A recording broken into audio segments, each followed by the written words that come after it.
Di mana titik tidak masuk akalnya? Di mana titik tidak masuk akalnya? Aksara film passwordnya. Dia nggak punya bapak ya.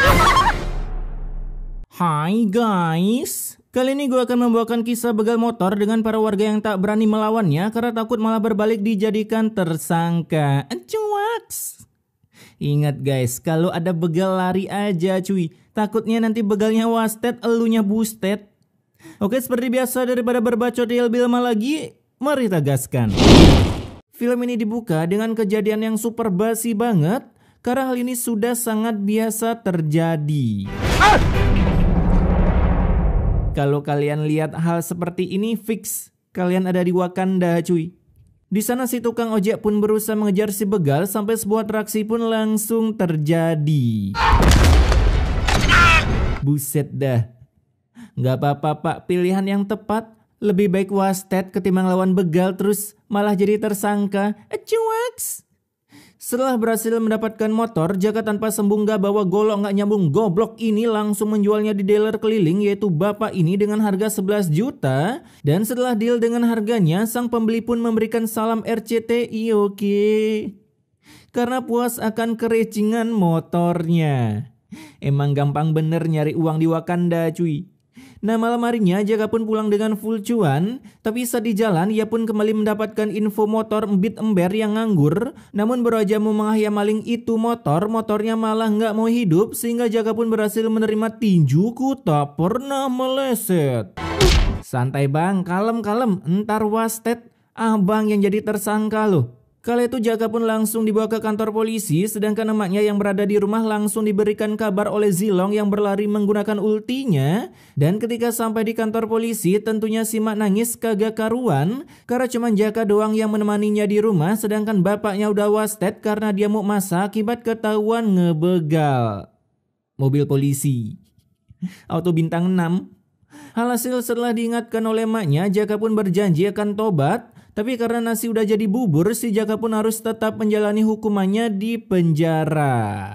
Nah di penjara, Jaka pun diperlakukan seperti kacung Mesir karena para member lapas yang sudah sepuh menyuruh-nyuruh Jaka seenaknya. Namun niatan Jaka yang hanya ingin bertobat, ia pun tiap malam hanya bisa berdoa agar hukumannya bisa berkurang dengan alasan berkelakuan sopan ketika di penjara. Berkelakuan sopan nggak tuh?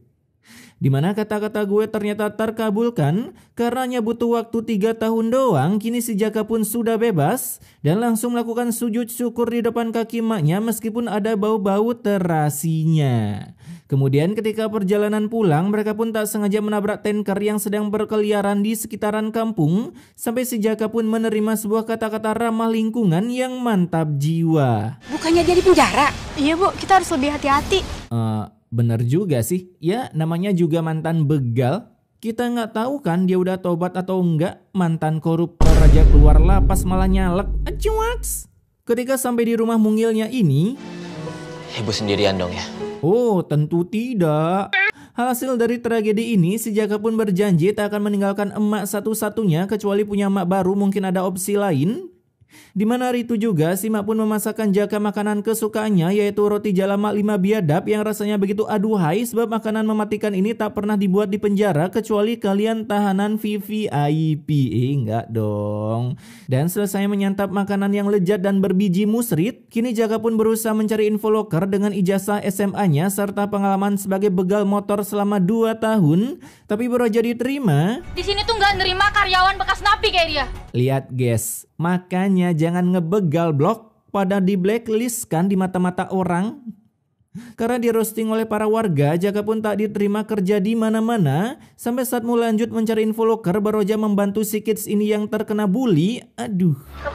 Kecil-kecil udah malak loh. Dasar mantan napi. Niat ngebantu malah kena roasting. Di hari pertamanya, Jaka pun gagal mencari kerja sehingga ia pun harus lanjut nganggur di rumah. Tapi untungnya saat emaknya pulang, ia pun membantu si mak membuat orderan tape ketan sehingga dari sinilah terbentuklah ide bisnis di otak Jaka yang ingin berjualan tape ketan mewarisi skill emaknya dalam pembuatan tape. Udah bu, biarin, kita cobain ya. Anjas, tape topping putri salju. Setelah tape bertoppingnya jadi, si Jaka pun mulai menghitung cuan untuk modalnya yang cuma punya uang 90.000 doang. Itu pun baru aja mau dipakai top up diamond agar bisa dapat skin elite Moskov. Alhasil emaknya yang mendengar keluh kesah si Jaka, ia pun memberikan cincin saktinya peninggalan si bapak yang dibeli dengan cara harus lomba lari bareng warga sekampung karena kebetulan si bapak ngemaling di toko perhiasan. Barbar bener bapak si Jaka. Dimana dengan cincin itu si Jaka pun langsung menggadainya dan langsung membuat gerobak untuk penjualan tape ketannya. Kemudian setelah gerobak itu siap untuk berkeliling sampai lintas dimensi, Jaka pun pamit sambil diiringi backsound dari cangkemnya. Tape ketan, tape ketan. Awalnya pembeli pun pada belanja di Jaka, tapi ketika kehadiran emak ini, Ini ibu pakai perhiasan, bisa-bisa dicambret sama dia, Bu. ya kali ngejambret sambil lari-lari dorong gerobak anjing. Si Jaka pun jadi gagal mendapatkan pembeli, terlebih lagi walaupun udah mendorong gerobak berpindah-pindah dimensi, dagangan Jaka pun bukannya dilariskan dengan uang, yang ada dilariskan dengan sebuah bogeman. Si Jaka anaknya Bupati mah celingak-celinguk itu pak. Buset dah, orang punya mata masa kagak boleh celingak-celinguk. Mendengar hal itu, para pemain catur offline ini pun langsung OTW ke TKP Jaka, di mana tanpa mengatakan babi lu bego, si bapak berbaju biru dongker ini pun yang kebetulan Usar Aldaus langsung melayangkan bogemannya. Dia mau nama Allah. Ada dong. Aduh. Tapi ketika ditanya apa bukti kalau Jaka mau ngemaling, si bapak pun hanya bisa bagong lalu mengusir Jaka tanpa meminta maaf. Kan jelas dia itu lagi gambar di sini pak. Ini bapak otaknya udah expired atau bagaimana anjing? Itu gerobak noh, tape ketan. Nah setelah terkena bogeman, si Jaka pun harus pulang dengan cuan yang sangat sedikit, bahkan beli beras pun harus perlu talangin pakai uang pinjol. Apalagi si mak yang keluar langsung terbagongkan melihat tape-tape ketan bertoping putri saljunya masih banyak. Namun beliau tentunya tak meruntuhkan semangat anaknya, karena lebih baik anaknya pergi dari rumah bodo amat jualan mau laku atau kagak. Sebab agar si mak bisa rebahan santu di rumah scroll IG sambil nyemil. Apalagi suasana hujan ditambah mie kuah. Mantap sekali itu. Selesai berbacot, kini mereka pun OTW masjid untuk GB pahala, tapi lagi-lagi terkena gibahan oleh para bapak-bapak korban judol. Saya amanin kotak amalnya dulu kali ya. Inilah azab bagi begal cuy. Kalian gak bakal bisa dapat kepercayaan lagi. Susah. Namun meskipun mendengar roastingan para minion kampung, tak sampai mematahkan semangat Jaka untuk GB pahala, apalagi saat beribadah, para warga pun tiba-tiba menjauh seakan-akan Jaka habis di celana. Gua heran, itu Jaka mantan begal anjing, bukan lagi terserang corona. Bahkan di sana yang lebih menyakitkan lagi, Buru-buru amat. Mau pulang, takut motor hilang. bisa-bisanya loh di tempat ibadah punya pikiran senegatif ini. Nah keesokan harinya Jaka pun kembali berjualan tape saus tiram. Berapa harganya, Bang? Boleh dicicipin nggak? Buset dah bu, ini orang jualan bu, bukan bagi-bagi tester. Tapi untungnya setelah dicicipi, si mak pun langsung memborongnya, bahkan sekalian mengundang teman-temannya untuk join bagi-bagi sedekah ke Jaka. Dimana dari kejauhan Jaka pun udah diintai oleh si botak doang kanker kagak, apalagi Saitama. Mana ada Saitama modelan gini.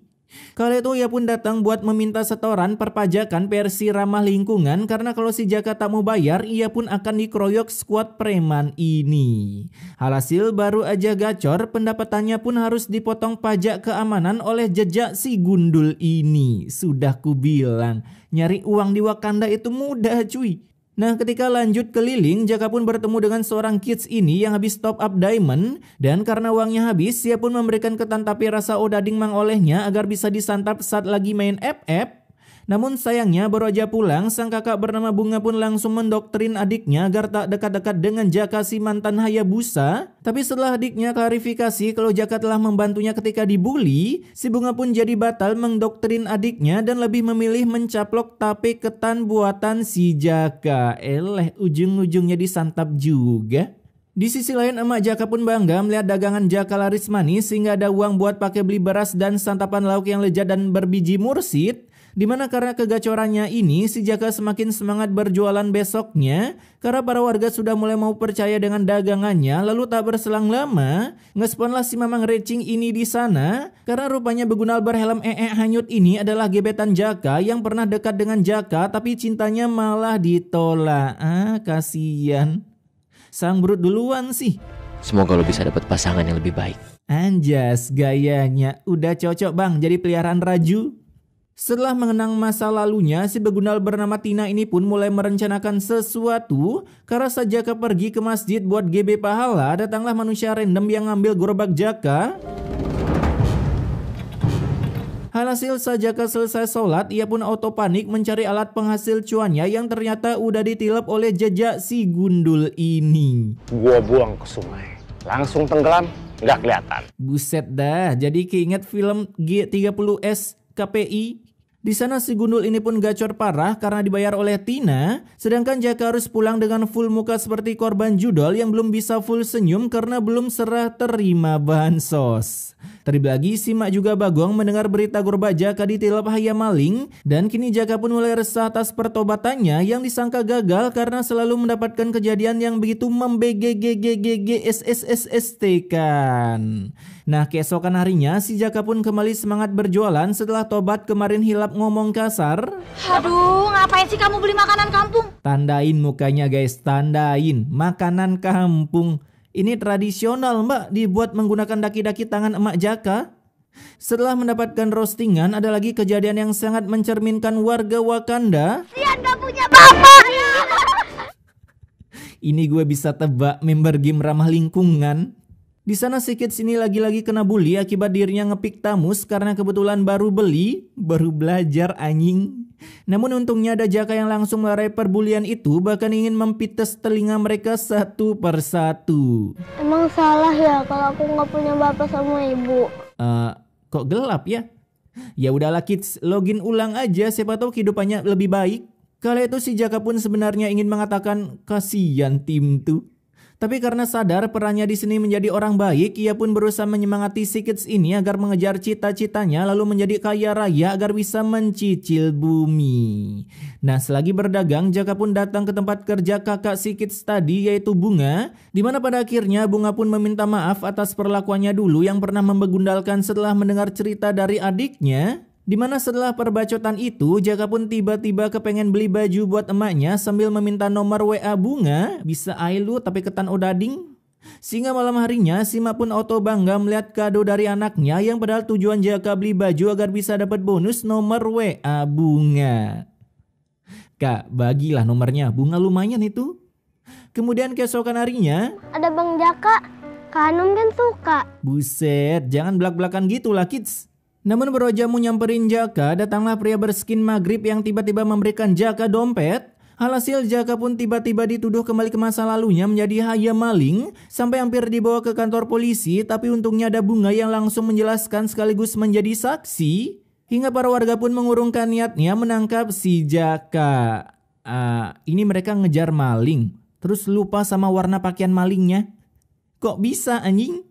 Setelah kejadian itu, Bunga pun mengajak Jaka ke TKP saat bapaknya terdelet akibat dibegal dan sungguh membuat Jaka tersiksa-saksokan karena rupanya bapak di awal film yang dibegal adalah bapak Bunga. Buset dah, plot twist banget cuy.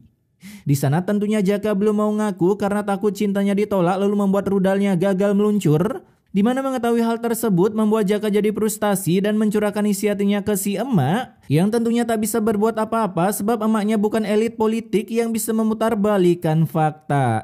Memutarbalikan waktu. Cuaks. Keesokan harinya demi menebus segala dosa-dosanya si Jaka pun memberikan cuan ke Bunga agar adiknya bisa top up diamond dan menikmati nasi padang. Bahkan setiap hari si Jaka pun melindungi adik Bunga yang selalu kena bully oleh bocil ngep-ngep. Gambaran kehidupan di Wakanda cuy. Para bocil kagak suka sekolah ya karena ini. Nah, sepulangnya bekerja, Jaka pun bertemu dengan Bunga yang langsung berterima kasih karena selalu menafkahi mereka berdua agar bisa makan nasi padang. Kebetulan aku mau traktir Farel, Bang Jaka ikut ya? Yeay, gua kira dia mau bilang Bang Jaka yang bayarin ya. Di sana Jaka pun dipaksa agar mau ikut mukbang bareng mereka, dan kebetulan di sana Jaka bertemu dengan Mamang Recing yang dulu beli motornya dengan gaya RCTI. Oke. Alhasil si Mamang ini pun mengungkapkan kalau Jaka habis jual motor berwarna hijau hasil begal dengan plat nomor custom khas bapak Bunga yaitu Junaedi. Sehingga mendengar itu si Bunga pun jadi tahu siapa yang membuat bapaknya wasted, sampai membuat rudal Jaka pun tak jadi tegak dan kembali berhibernasi. Harusnya lu ngomong lah cuy, ngaku aja daripada orang yang ngasih tahu ya kan, lebih sakit cuy. Kemudian keesokan harinya Jaka pun kembali berjualan dan singgah ke tempat kerja Bunga. Tapi sayangnya Bunga malah menghilang dari Len, apalagi saat pulang si Kids ini juga lari ketika melihat Jaka. Sampai akhirnya Jaka pun datang ke rumah Bunga malam-malam dan rela hujan-hujanan untuk menyatakan permintaan maafnya meskipun rasa ingin ngising meningkat drastis. Namun sayangnya si Bunga masih tak mau memaafkan Jaka meskipun ia tahu Jaka sedang menahan sembelit sampai melilit. Nah, keesokan harinya karena hujan-hujanan si Jaka pun jadi menggalau dan pensiun berjualan ketan tape odading. Sedangkan di sisi lain adik Bunga kembali terkena bully oleh para member ngep-ngep ini. Sampai terjadilah kejar-kejaran yang untungnya diselamatkan oleh Jaka dan harus mengorbankan kakinya. Kemudian karena kegeprek mobil spare car, kini kaki Jaka pun harus diamputasi. Tapi untungnya di sana datanglah Bunga yang akhirnya mau memaafkan Jaka sehingga Jaka pun bisa full senyum saat dioperasi. Di mana beberapa hari setelah dioperasi terlihat Jaka yang kini berdengkleng ria sedangkan Bunga menjadi karyawannya yang membantu penjualan ketan tape odading. Namun tak berselang lama datanglah seorang cegil yaitu mantan gebetan Jaka yang begitu sangbrut dengan Jaka. Di sana nampaknya ia udah menjadi gila, makanya teman Jaka ini sampai mentalak istrinya. Lalu film yang sungguh endingnya di luar skenario ini pun ditutup dengan Jaka yang belum sukses menjadi pengusaha tape ketan rasa odading. Cuman episode ini yang MC-nya kagak sukses di akhir film cuy. Kapan lagi kan kalian lihat Pintu Berkah tapi nggak sukses?